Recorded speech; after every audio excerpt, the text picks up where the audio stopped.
Subscribe करिए हमारे channel target UP TET CTET को और बेल आइकन को दबाइए। हेलो फ्रेंड्स, मैं रेनू स्वागत करती हूँ आप सभी भावी अध्यापक एवं अध्यापिकाओं का आपके अपने channel target UP TET CTET में। दोस्तों, आज की इस वीडियो में हम पढ़ने वाले हैं आवेश का स्थानांतरण, इसके अलावा विद्युत धारा का मात्रक और सेल के बारे में, यानी कि कौन कौन से सेल ऐसे होते हैं जिन्हें हम एक बार यूज करने के बाद फिर उनको यूज नहीं कर सकते, कौन कौन से सेल ऐसे होते हैं जिनको हम बार बार यूज कर सकते हैं। तो ये वीडियो बहुत बहुत महत्वपूर्ण होने वाली है।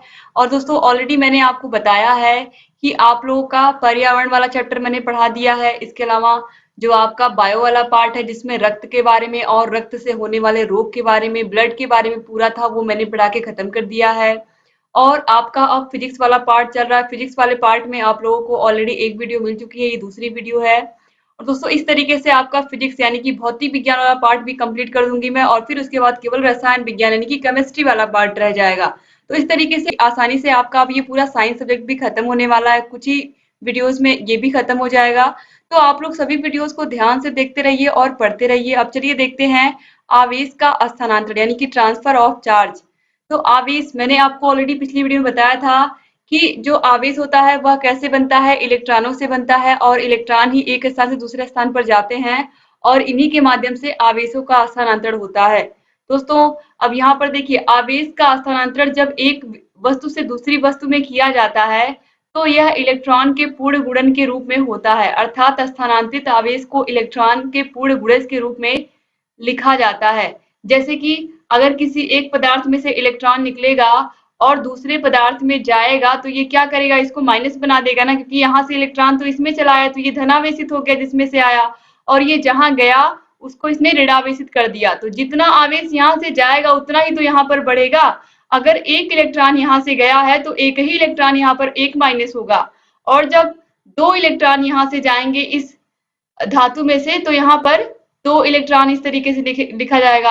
अगर तीन जाएंगे तो इस तरीके से तीन इलेक्ट्रॉन, यानी कि ये पूर्ण गुणज के रूप में होते हैं। या तो एक इलेक्ट्रॉन जाएगा या दो जाएंगे या तीन जाएंगे, कभी भी आधा इलेक्ट्रॉन नहीं जाएगा या 2/3 इलेक्ट्रॉन नहीं जाएगा। इस तरीके से कभी भी इलेक्ट्रॉन नहीं जाएंगे, जब भी जाएंगे ये पूर्ण रूप में जाएंगे या पूर्ण संख्या के रूप में जाएंगे, आप ये भी कह सकते हैं, या नेचुरल नंबर के रूप में जाएंगे, आप ये भी कह सकते हैं। तो या तो एक इलेक्ट्रॉन जाएगा या दो या तीन, इस तरीके से। तो देखिए, आवेश का स्थानांतरण आपने देख लिया कि किस तरीके से होगा, इलेक्ट्रॉन के पूर्ण गुणज के रूप में, यानी कि एक इलेक्ट्रॉन, दो इलेक्ट्रॉन, तीन इलेक्ट्रॉन, 4, 5, 6 एक्सेट्रा।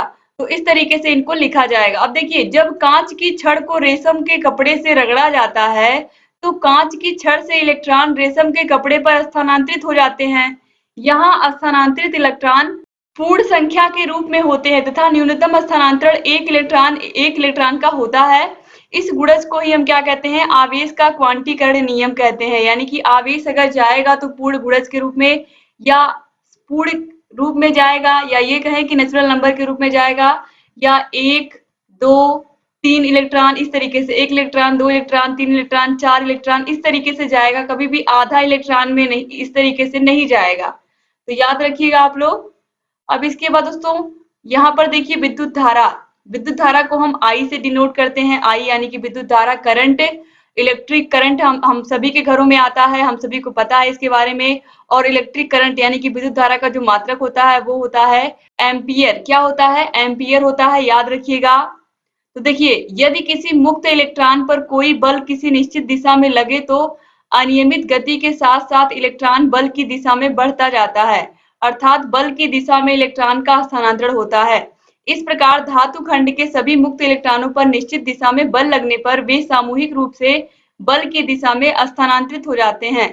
इलेक्ट्रॉन आवेशित कण हैं, अतः उनके स्थानांतरण से धातु खंड में विद्युत आवेश का स्थानांतरण होता है, जिसे सामान्यतः हम विद्युत का प्रवाह कहते हैं या इलेक्ट्रिक फ्लो कहते हैं। किसी चालक में आवेश प्रवाह की दर को विद्युत धारा कहते हैं। यानी कि आवेश प्रवाह की दर को हम क्या कहते हैं? विद्युत धारा कहते हैं। विद्युत धारा का मतलब करंट, और आपको पता है कि जो धारा होती है, चाहे हम नदी की धारा की बात करें, जब नदी चलती है इस तरीके से, उसका पानी एक स्थान से दूसरे स्थान पे जाता है, तभी तो हम कहते हैं कि नदी की धार बह रही है। नहीं तो हम उसको क्या बोलेंगे? उसको हम तालाब भी बोल सकते हैं ना, पोखर भी बोल सकते हैं। लेकिन जो नदी का पानी होता है वो क्या होता है, उसमें धारा बनती है, क्यों? क्योंकि वो पानी हमेशा चलता रहता है। तो ये जो करंट है, विद्युत है, वो भी क्या करता रहता है, आवेशों का स्थानांतरण यानी कि इलेक्ट्रॉनों का स्थानांतरण होता है एक जगह से दूसरी जगह पर। और जिस जिस दिशा में फोर्स लगता है, इलेक्ट्रिक फोर्स लगता है, उसी दिशा में इलेक्ट्रॉन आगे बढ़ जाते हैं और विद्युत धारा स्टार्ट हो जाती है। ठीक है, तो देखिए यहाँ पर 1 एम्पीयर यानी कि 1 एम्पीयर बराबर 1 कूलाम पर सेकेंड। तो यहाँ पर आप देखिए 1 कूलाम प्रति सेकेंड के आवेश से प्रवाहित धारा को हम क्या कहते हैं, 1 एम्पीयर कहते हैं। तो 1 कूलाम पर सेकेंड के आवेश से प्रवाहित धारा को हम क्या कहते हैं, एम्पीयर कहते हैं। तो 1 एम्पीयर कहते हैं। तो देखिए विद्युत धारा I बराबर Q अपॉन T। तो I बराबर I क्या है, विद्युत धारा है, Q क्या है, आवेश है, और T यानी कि 1 कूलाम आवेश को लाने में जितना समय लगता है वही क्या होती है, विद्युत धारा होती है। 1 कूलाम आवेश को प्रति सेकंड लाने में जितना समय लगता है वही क्या होती है, विद्युत धारा होती है। आपने पढ़ा है चाल बराबर दूरी बटे समय, इस तरीके से आपने पढ़ा ना, चाल बराबर दूरी बटे समय। इसी तरीके से आप इस फार्मूले को भी जोड़ सकते हैं, धारा बराबर आवेश बटा समय, यानी कि आवेश को लाने में जितना समय लगा, इस एक आवेश को लाने में जितना समय लगा वही क्या हो गई, धारा हो गई। और यहाँ पर इस तरीके से अगर हम देखें तो चाल बराबर दूरी बटे समय में 1 मीटर दूरी को चलने में जितना समय लगेगा वही क्या हो जाएगी, चाल हो जाएगी। या 1 मीटर दूरी को 1 सेकंड में तय करने में जो लगा समय है वही क्या हो जाएगा, चाल हो जाएगा। दोस्तों आपको समझ में आ गया होगा, I equal to q upon t. Q क्या है, आवेश है, आवेश का मात्रक कूलाम होता है, आपको पता है, पिछली वीडियो में आपने कूलाम का नियम भी देखा था। और टी क्या है, समय है। अब इसके बाद हम आगे बढ़ेंगे, विद्युत धारा के प्रकार, यानी कि इलेक्ट्रिक करंट कितने प्रकार का होता है। तो विद्युत धारा 2 प्रकार की होती है। पहली है प्रत्यावर्ती धारा और दूसरी है दिष्ट धारा। ये बहुत बहुत इंपॉर्टेंट है, इसको आप लोग ध्यान से देखिएगा, एग्जाम में इससे क्वेश्चन आता है। तो देखिए अल्टरनेटिंग करंट, जो हमारे घरों में करंट आता है, जो बिजली आती है वो अल्टरनेटिंग करंट की आती है, याद रखिएगा। हमारे घरों में जो बिजली आती है वो अल्टरनेटिंग करंट की आती है। देखिए इस प्रकार की विद्युत धारा का परिमाण और दिशा समय के साथ बदलती रहती है तथा इस धारा की निश्चित आवृत्ति होती है। अर्थात जब विद्युत धारा एक निश्चित समय अवधि के बाद अपनी दिशा व ध्रुवता बदलती है तो वह प्रत्यावर्ती धारा या एसी कहलाती है, अल्टरनेटिंग करंट। तो जो अल्टरनेटिंग करंट हमारे घरों में आती है यह हमेशा अपनी दिशा समय के साथ बदलती रहती है, इसका परिमाण भी चेंज होता है, इसकी दिशा भी चेंज होती है। ठीक है, और निश्चित अवधि के बाद ये अपनी दिशा बदल सकती है। तो जो एसी करंट होती है ये अपनी दिशा बदल सकती है, इसे प्रत्यावर्ती धारा या अल्टरनेटिव करंट भी कहते हैं, या अल्टरनेटिंग करंट। तो याद रखिएगा हमारे घरों में जो करंट आता है वो क्या आता है, अल्टरनेटिंग करंट आता है। और यह अपनी दिशा बदल सकता है समय के साथ। अब हम देखेंगे दूसरा है डायरेक्ट करंट यानी कि डीसी। डायरेक्ट करंट का मतलब है हमारे घरों में जो इन्वर्टर होता है, मोस्टली मैक्सिमम लोगों के घर में आजकल आप देखने को पाएंगे कि इन्वर्टर होता है। इन्वर्टर का काम क्या होता है, जब लाइट रहती है तो इन्वर्टर क्या होता है, चार्ज होता रहता है, और जैसे ही लाइट कटती है इन्वर्टर का काम चालू हो जाता है। इन्वर्टर भी वही काम करता है, वो भी सारे कमरों के बल्ब को जलाता है, सारे कमरों में फैन चलाता है। जैसे आप अल्टरनेटिव करंट जो काम करता है, अल्टरनेटिंग करंट जो काम करता है वही डायरेक्ट करंट भी करता है, लेकिन इससे आपको करंट नहीं लगता है। अब देखिए वह विद्युत धारा जिसकी दिशा नहीं बदलती है, एग्जाम में बहुत बार पूछा, दिष्ट धारा दिशा नहीं बदलती है, द से दिष्ट, द से दिशा, दिशा नहीं बदलती है, दिष्ट धारा दिशा नहीं बदलती है, डायरेक्ट करंट दिशा नहीं बदलती है। डायरेक्ट मतलब आप सीधे समझिए कि यह दिशा बिल्कुल इसकी चेंज नहीं होगी डायरेक्टली। अब देखिए तथा इसका मान भी क्या रहता है, स्थिर रहता है, क्योंकि जो हमारे घरों में बैटरी होती है यानी कि इन्वर्टर की बैटरी होती है, वह क्या करती है, वह जब लाइट रहती है तो लाइट से चार्ज होती है, और चार्ज होने के बाद फिर जब लाइट कट जाती है तो वही क्या करती है, जो उसने चार्ज स्टोर किया है अपने अंदर, फिर वही चार्ज वो क्या करता है, पूरे घर में सभी लाइट्स को अपने चार्ज की मदद से क्या करता है, जलाता है, जो उसने रासायनिक ऊर्जा के रूप में विद्युत ऊर्जा को स्टोर किया है। यही तो करता है। जो इन्वर्टर वाली बैटरी होती है वो क्या करती है, जब लाइट रहती है तो लाइट से क्या करती है, करंट विद्युत धारा से या विद्युत विद्युत विद्युत ऊर्जा लेकर के उसको क्या करती है, रासायनिक ऊर्जा में बदलती है। और रासायनिक ऊर्जा को जब लाइट कट जाती है तो फिर क्या करती है, उसी रासायनिक ऊर्जा को फिर वह विद्युत ऊर्जा या ये कहें कि प्रकाश ऊर्जा में बदल देती है। तो इस तरीके से जो दिष्ट धारा होती है इसका भी हमारे घरों में बहुत महत्वपूर्ण योगदान होता है। तो इसीलिए दिष्ट धारा भी आप लोगों को जानना बहुत जरूरी था। तो देखिए, यह किसी परिपथ में धारा का प्रवाह सदैव एक ही दिशा में होता है, उसे दिष्ट धारा या डीसी करंट कहते हैं। तो एसी और डीसी आपको समझ में आ गया होगा। एसी करंट जो होता है इसकी दिशा बदलती रहती है समय के साथ, जबकि डीसी करंट यानी कि डायरेक्ट करंट की दिशा नहीं बदलती है, उसका एक ही दिशा होता है। अब इसके बाद हम देखेंगे विद्युत धारा के विभिन्न स्रोत, यानी कि जो हमें करंट इलेक्ट्रिक करंट मिलता है उसके कौन कौन से सोर्सेज है, कहाँ कहाँ से हमें विद्युत मिल सकता है, कहाँ कहाँ से हमें करंट मिल सकता है। तो देखिए, विद्युत सेल से और जनित्र से। जनित्र का मतलब जनरेटर होता है। जनरेटर के बारे में आप सभी लोग ऑलरेडी पता ही है आप लोगों को। तो सबसे पहले हम विद्युत सेल के बारे में बात करेंगे। विद्युत सेल कितने प्रकार के होते हैं और इनका किस प्रकार से हम प्रयोग करते हैं। दोस्तों देखिए, विद्युत सेल यानी कि इलेक्ट्रिक सेल। विद्युत सेल रासायनिक ऊर्जा को विद्युत ऊर्जा में परिवर्तित करने का कार्य करते हैं।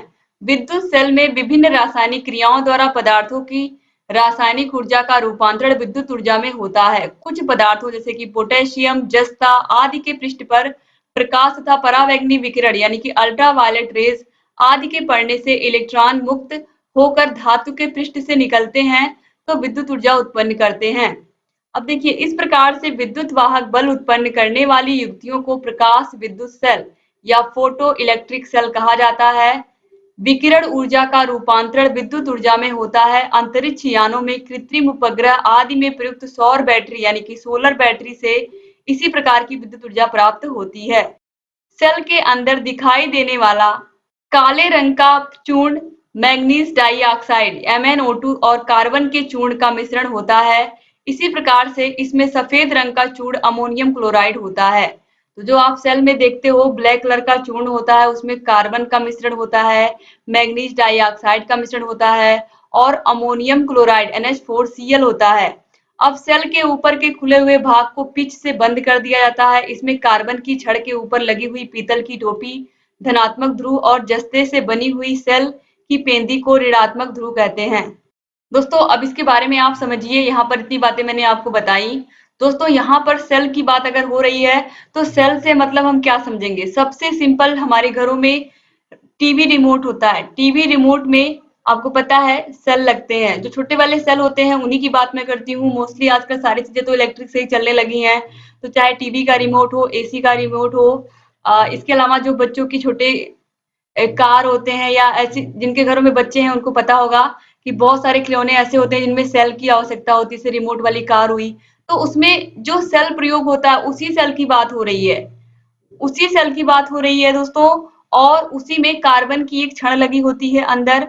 और आप में से बहुत सारे प्रशिक्षुओं ने स्कूल में पढ़ाई करते समय अपने ब्लैक बोर्ड को जरूर रंगा होगा। और ब्लैक बोर्ड को रंगने के लिए सबसे ज्यादा किसका प्रयोग करते थे बच्चे, सबसे अधिक प्रयोग इसी बैटरी का, यानी कि जो खराब पड़े हुए सेल होते थे, इन्हीं सेलों को क्या करते थे, इन्हीं सेलों की कालिख बना करके उसको पानी में घोल करके फिर क्या करते थे, उसको उससे बोर्ड को रंगने का रंग देते थे, ताकि जब टीचर आए तो अच्छे से उनको सारे शब्द दिखाई दें जो टीचर लिखे ब्लैक बोर्ड पर। और मुझे पूरी उम्मीद है कि आप में से बहुत सारे प्रशिक्षुओं ने ये काम किया भी होगा अपने स्कूल में।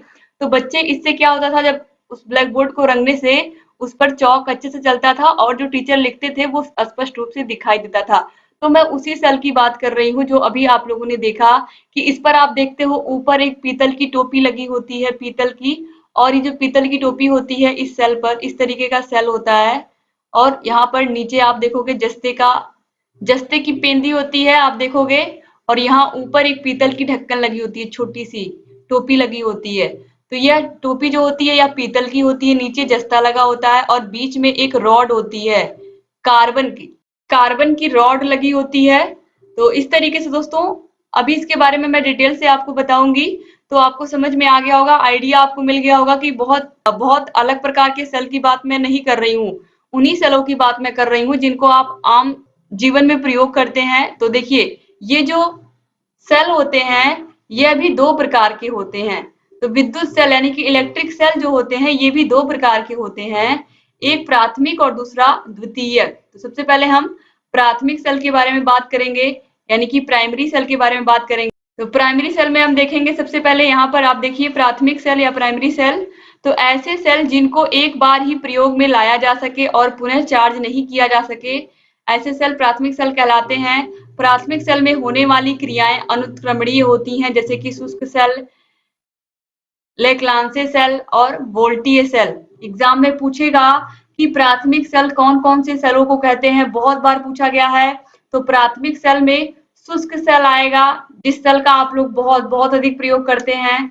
इसके अलावा लेक्लांसे सेल आएगा और वोल्टीय सेल आएगा। ये तीनों सेलों का नाम आपके जुबान पर बिल्कुल याद होना चाहिए। तो सबसे पहले हम लेक्लांसे सेल के बारे में पढ़ेंगे, फिर उसके बाद शुष्क सेल के बारे में भी पढ़ेंगे। तो दोस्तों सबसे पहले ये आप जान लीजिए, प्राथमिक सेल को एक बार हमने उपयोग में ला लिया, यानी कि एक बार हमने उसका प्रयोग कर लिया तो फिर दोबारा उसका प्रयोग हम नहीं कर सकते हैं, यानी कि उसको फिर हम यूज नहीं कर सकते। जैसे कि बैटरी यानी कि रिमोट का जो सेल हुआ, एक बार जब वो खत्म हो जाता तो फिर हम क्या करते हैं, दूसरा सेल लेकर के आते हैं ना, फिर हम उस सेल को फिर से चार्ज नहीं कर सकते ना कि फिर से वह हम यूज कर सके। तो इस तरीके से जो प्राथमिक सेल होते हैं एक बार यूज करने के बाद दोबारा नहीं यूज कर सकते हम, जबकि द्वितीयक सेल में ऐसा नहीं होगा। द्वितीयक सेल को हम दोबारा से भी रीयूज कर पाएंगे, उसको फिर से चार्ज करके। लेकिन अभी हम प्राथमिक सेल के बारे में पढ़ रहे हैं, तो सबसे पहले इसके प्रकारों के बारे में हम देख लेते हैं, यानी कि कितने प्रकार के होते हैं या प्राथमिक सेल में कौन कौन से सेल आते हैं। तो सबसे पहले लेक्लांसी सेल के बारे में पढ़ेंगे। देखिए, लेक्लांसी सेल शीशे का बर्तन होता है। ये एक शीशे का बर्तन है, इस तरीके से आप इसको देख रहे हैं। ये क्या है, एक शीशे का बर्तन है। और सर्वप्रथम बर्तन में अमोनियम क्लोराइड का विलयन भर दिया जाता है, यानी कि इस बर्तन में अमोनियम क्लोराइड का विलयन भरा जाता है। अमोनियम क्लोराइड यानी कि NH4Cl, अमोनियम क्लोराइड का विलयन इसमें फुल होता है। फिर इस विलयन में एक रत्न युक्त बेलनाकार बर्तन तथा जस्ते की छड़ रखते हैं। इस बेलनाकार बर्तन में मैग्नीज डाई ऑक्साइड तथा कार्बन का चूर्ण भरा रहता है, उसमें कार्बन की छड़ रख देते हैं। तो आप देखिए, ये कार्बन की छड़ है जो कि प्लस है, और जस्ते की छड़ है जो कि माइनस का काम कर रही है, क्योंकि अभी आपको बताया मैंने कि दो ध्रुव होते हैं, और क्योंकि यहाँ पर करंट फ्लो होता है तो एक प्लस चार्ज एक माइनस चार्ज तो होगा ही। तो इस तरीके से जो हमारे पास सेल होती है, यानी कि जो हमारे घरों में सेल होती है जिसको हम जानते हैं मोस्टली, उसमें भी जो पीतल का ढक्कन लगा होता है ये प्लस वाला सिरा होता है, और जो नीचे दस्ता लगा होता है ये माइनस वाला होता है। तो इस तरीके से यहाँ पर भी देखिए कार्बन की छड़ जो है, ये लेक्लांसे सेल के बारे में हम पढ़ रहे हैं। तो कार्बन की छड़ जो होती है ये क्या होती है, पॉजिटिव, और जस्ते की छड़ ये निगेटिव पॉइंट होती है। अब दोस्तों इसके बाद देखिए, यहाँ पर जो बेलनाकार बर्तन है इसमें क्या भरा गया है, मैग्नीज डाइऑक्साइड और कार्बन का चूर्ण भरा गया है। तो इस तरीके से आपको लेक्लांसी सेल में क्या याद रखना है, कार्बन की छड़ धन आवेश का काम करती है, जस्ते की छड़ यानी कि जिंक, जस्ते को क्या बोलते हैं हम, जिंक बोलते हैं, जिंक की छड़ यहाँ पर ऋणावेश का काम करती है। तो इस तरीके से ये अमोनियम क्लोराइड का विलयन हो गया, और इसमें मैग्नीज डाइऑक्साइड तथा कार्बन का चूर्ण यहाँ पर देखिए भरा हुआ है। तो इस तरीके से आपने लेक्लांसी सेल के बारे में देख लिया। लेक्लांसी सेल भी क्या होगा, एक बार जब इसका उपयोग हम कर लेंगे फिर ये दोबारा रीयूज में नहीं आएगा। अब इसके बाद शुष्क सेल यानी कि ड्राई सेल, जिन सेलों का प्रयोग हम बचपन से करते हुए आ रहे हैं, शुष्क सेल, इसके बारे में हम पढ़ेंगे। तो शुष्क सेल में जस्ते का पात्र होता है, इसमें अमोनियम क्लोराइड यानी कि NH4Cl भरा होता है। इसकी संरचना देखने पर इसमें कार्बन की छड़ दिखाई देती है जो कि सेल के मध्य स्थित होती है। इस पर पीतल की टोपी लगी होती है जो कि धन सिरे का काम करती है। कुछ इस तरीके से आपने अपने घरों में जो सेल देखा है इसकी संरचना सेम यही होती है। आप किसी भी कंपनी का लेकर के आइए आप सेल, वो इसी तरीके का आपको दिखेगा। बस साइज में क्या होता है, छोटा बड़ा होता है। तो आप देखिए, जो पीतल की टोपी लगी होती है वो धन सिरे का काम करती है। यहाँ पर जो पीतल की टोपी लगी होती है, इस तरीके से आप कोई भी सेल लेकर के आइए आप घर पर, तो देखिए इस तरीके की टोपी लगी होती है, धनावेश का काम करती है। और जो यहाँ पर नीचे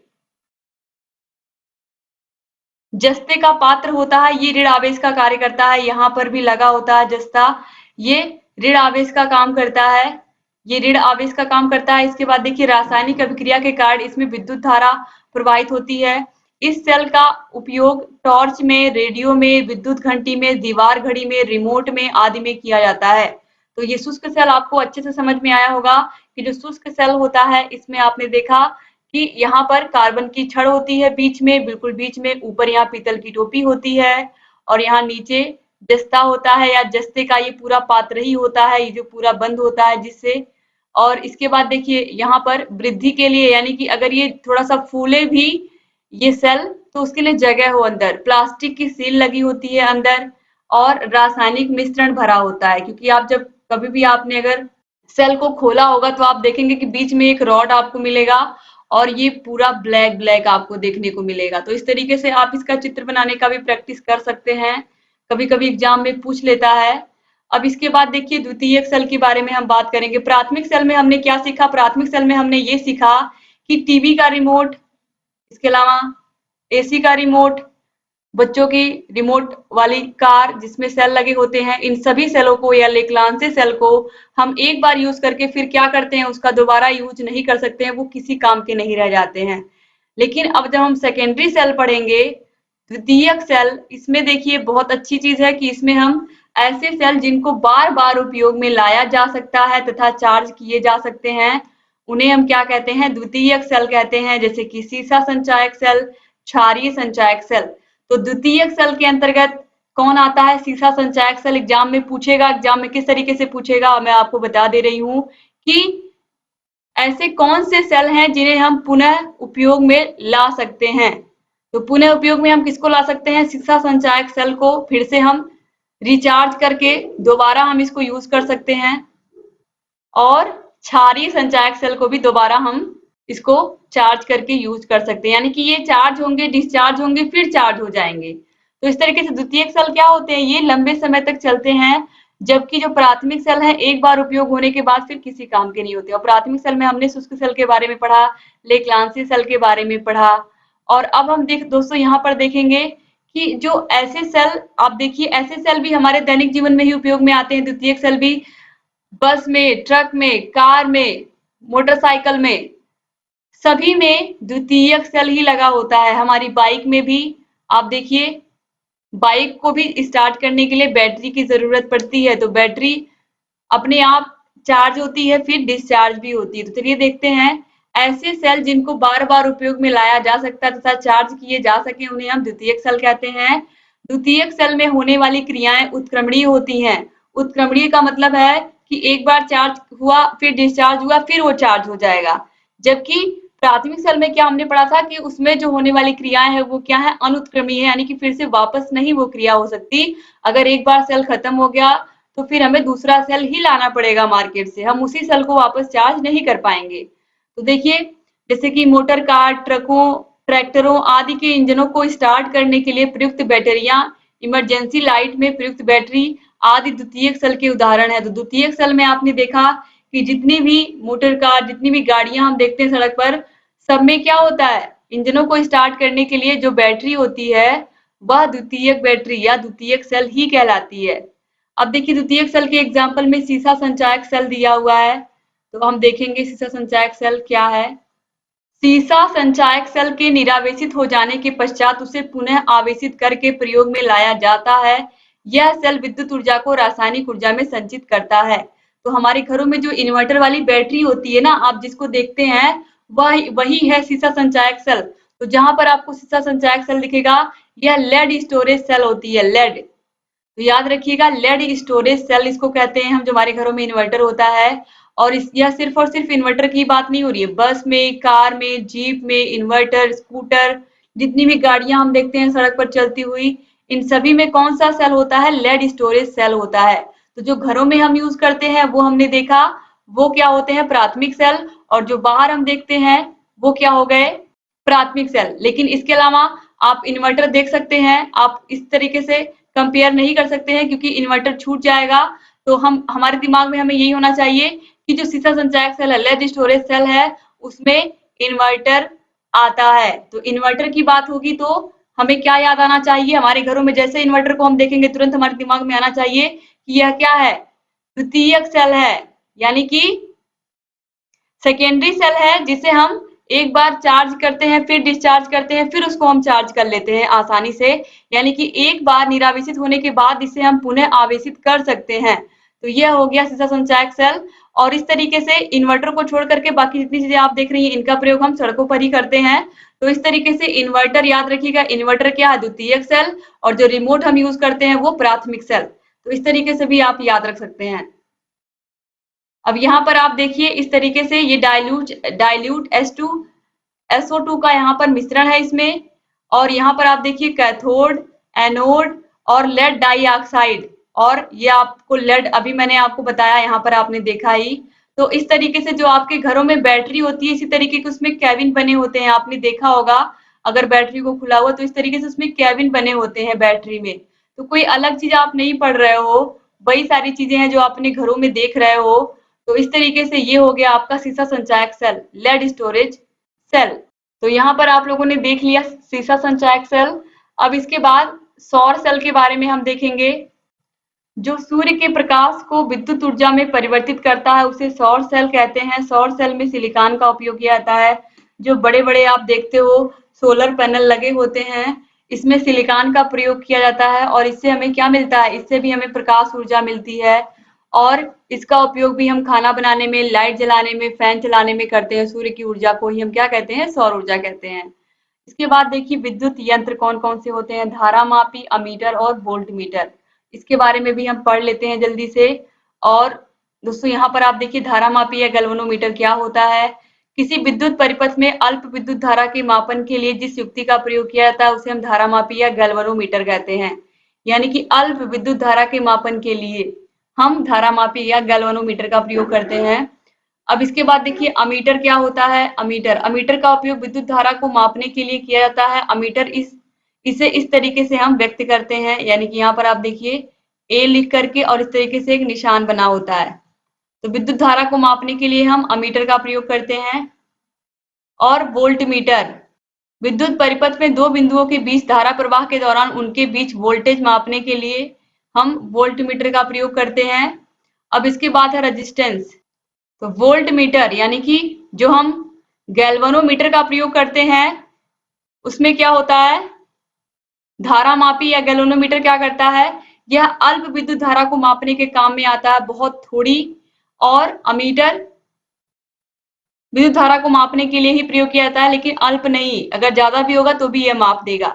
इसके अलावा वोल्ट मीटर क्या करता है, वोल्टेज को मापने का काम करता है। तो वोल्ट मीटर, अमीटर और धारा मापी या गैल्वेनोमीटर हम लोगों ने देख लिया। तो विद्युत यंत्र भी हमने देख लिया। तो इस तरीके से आप लोगों ने यहाँ पर आज सोलर सेल के बारे में पढ़ा और भी बहुत सारी चीजें आपने पढ़ी। और दोस्तों आप लोगों ने अल्टरनेटिव करंट के बारे में पढ़ा, एसी करंट, डीसी करंट के बारे में पढ़ा। मुझे पूरा यकीन है कि आप लोगों को ये वीडियो पसंद आया होगा।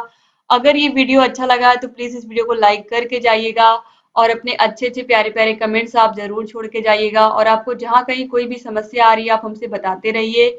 और दोस्तों आपको इसकी पीडीएफ डिस्क्रिप्शन बॉक्स और कमेंट बॉक्स में मिल जाएगी। यहाँ आई बटन पर क्लिक करके भी आपको सभी वीडियोस की लिंक मिल जाएगी। 4th सेमेस्टर के आपको पता है कि आप लोग का फर्स्ट पेपर आरंभिक स्तर पर भाषा एवं गणित के पठन लेखन एवं क्षमता का विकास, इसके अलावा सेकेंड पेपर शैक्षिक प्रबंधन एवं प्रशासन मैंने पूरा पढ़ा लिखा के खत्म कर दिया है। इसी तरीके से हैंड रिटन नोट्स में हाथों से लिख करके नोट्स बनाया दोस्तों। तो आप लोग उसको देख सकते हैं, पढ़ सकते हैं। और आपको जहाँ कहीं कोई भी समस्या आ रही है आप हमसे बता सकते हैं। मुझे पूरा यकीन है कि आप लोगों को ये वीडियो पसंद आया होगा और आप लोग ऐसे ही सभी वीडियोस को देखते रहेंगे। दोस्तों अगर अभी तक आपने चैनल को सब्सक्राइब नहीं किया तो प्लीज सब्सक्राइब कर दीजिए। और पीडीएफ के लिए आपको हमारे टेलीग्राम आपको हमारे हमारे app target UP TET CTET app को डाउनलोड करना होगा। ऐप की लिंक आपको डिस्क्रिप्शन बॉक्स और कमेंट बॉक्स में मिल जाएगी। और ऐप पर जाकर के आपको बहुत सारी सुविधाएं मिलेंगी। आपको हर एक चैप्टर के लास्ट में वहां पर टेस्ट भी करने को मिलेगा। और टेस्ट दे करके आप ये जान सकते हैं कि आपने अपनी जो पढ़ाई की है वो कितनी अच्छी की है, आपने चैप्टर को कितने अच्छे से पढ़ा है। और मुझे पूरा यकीन है कि आप लोग सभी वीडियोस को देखेंगे और अपनी तैयारी को बेहतर बनाएंगे। हिंदी और सामाजिक अध्ययन विषय प्रियंका मैम पढ़ा रही हैं टारगेट टीचर जॉब चैनल पर। प्रियंका मैम के चैनल पर जा करके आप सभी वीडियोस को देखा करिए और अपनी तैयारी को बेहतर बनाया करिए। जहां कहीं कोई भी समस्या आ रही है हमसे बताते रहा करिए। तो मिलते हैं नेक्स्ट वीडियो में, तब तक अपना ख्याल रखिएगा, अपनी फैमिली का भी ख्याल रखिएगा और हमारे चैनल से बने रहिएगा। दोस्तों उम्मीद करती हूँ कि आज की वीडियो आपको पसंद आई होगी और जो ये वीडियो होगी इसके बाद जो आएगी यानी कि अगली वीडियो जो होगी उसमें आपका ये चैप्टर 4 खत्म हो जाएगा और फिर उसके बाद मैं चुंबकत्व पढ़ाऊंगी और फिर चुंबकत्व के बाद आपका फिजिक्स वाला पार्ट कंप्लीट हो जाएगा, फिर केवल केमिस्ट्री वाला पार्ट बचेगा और केमिस्ट्री वाले पार्ट के बाद आपका ये पूरा साइंस विषय खत्म हो जाएगा। तो बहुत ही आसानी से आप नोट्स बनाते हुए चलिए और अपनी तैयारी को बेहतर बनाते हुए चलिए दोस्तों। तो मिलते हैं नेक्स्ट वीडियो में, तब तक अपना ख्याल रखिएगा, अपनी फैमिली का भी ख्याल रखिएगा और हमारे चैनल से बने रहिएगा। जय हिंद दोस्तों।